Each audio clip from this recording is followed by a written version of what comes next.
इस वक्त में हम लोग कलेक्ट्री में आए हुए हैं और हमारे यहाँ आने का मकसद ये है कि अभी चंद दिन पहले अजमेर शरीफ की सरजमीन पर एक गरीब भीख मांगने वाले पर जुल्म किया गया। और दरअसल ये बात आज नई नहीं है, बल्कि अगर हम गौर करते हैं तो तकरीबन 2 से 3 साल का ज़माना ऐसा गुजरा है कि मुल्क के कोने कोने में इस तरह मॉब लिंचिंग की शिकायत और सिचुएशन हमें नज़र आती है।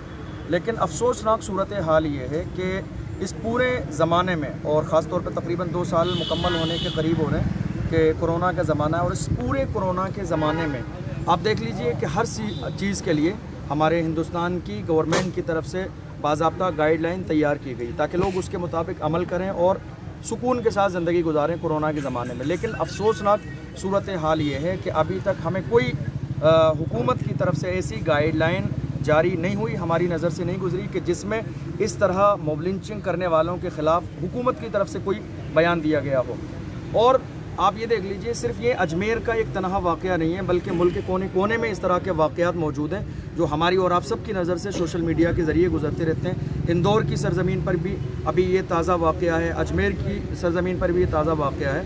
तो बहरहाल ये बहुत अफसोसनाक सूरत हाल है। और दूसरी बात यह है कि यहाँ हम सिर्फ इसलिए जमा नहीं हुए कलेक्ट्री में, हमने और मुस्लिम समाज की तरफ से तमाम लोगों ने मिलकर कलेक्ट्री के अंदर जो ज्ञापन दिया है, हमारा ये ज्ञापन सिर्फ कौम मुस्लिम के लिए नहीं है कि मुसलमान पर जुल्म हो तो हमारा ज्ञापन है, नहीं, बल्कि जुल्म किसी पर हो, हिंदू मुस्लिम सिख ईसाई,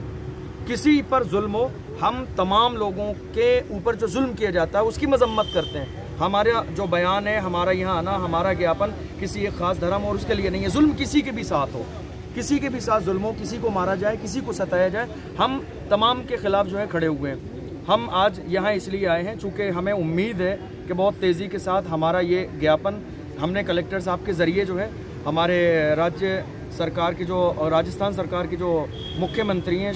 अशोक गहलोत जी, उन तक पहुंचाने की कोशिश की है। और हमें उम्मीद है कि बहुत तेज़ी के साथ इस पर एक्शन लिया जाएगा और जो मजलूम है उसे इंसाफ ज़रूर मिलेगा। और साथ ही साथ जो है हम पूरी कोशिश ये कर रहे हैं कि हमारे मुल्क के हालात बहुत ज़्यादा बेहतर हो जाएँ, इसलिए कि अगर मुल्क के हालात बेहतर न हुए तो सूरत हाल बहुत ज़्यादा नाजुक हो जाएगी। चूँकि इस तरह के मामलात हर दिन सामने आ रहे हैं, तो हमारा हुकूमत से भी, चाहे वो राज्य सरकार हो, चाहे पूरे हिंदुस्तान का मामला हो, हमारी तो जो है इल्तिजा यही है, गुजारिश और रिक्वेस्ट यही है कि इस मामले पर हिंदुस्तान की हुकूमत बहुत तेज़ी के साथ कोई ना कोई फ़ैसला ज़रूर ले, ताकि जुल्म करने वालों को ये जहन में रहना चाहिए कि अगर हम किसी पर जुल्म करते हैं, किसी के साथ मॉब लिंचिंग करते हैं, तो हमारा अंजाम क्या होगा। हालांकि ये अफसोसनाक सूरत हाल तो है इस वक्त में कि 2-3 साल के ज़माने में इतने सारे केस हमारे सामने हैं, लेकिन कोई भी बयान अभी तक हिंदुस्तान की गवर्नमेंट की तरफ से हमारे सामने नहीं आया। इस चीज़ का हमें दुख तो है, लेकिन कहीं ना कहीं हमें इस बात का बहुत तेज़ी के साथ अब इस वक्त में इंतज़ार तो है कि कहीं ना कहीं जो है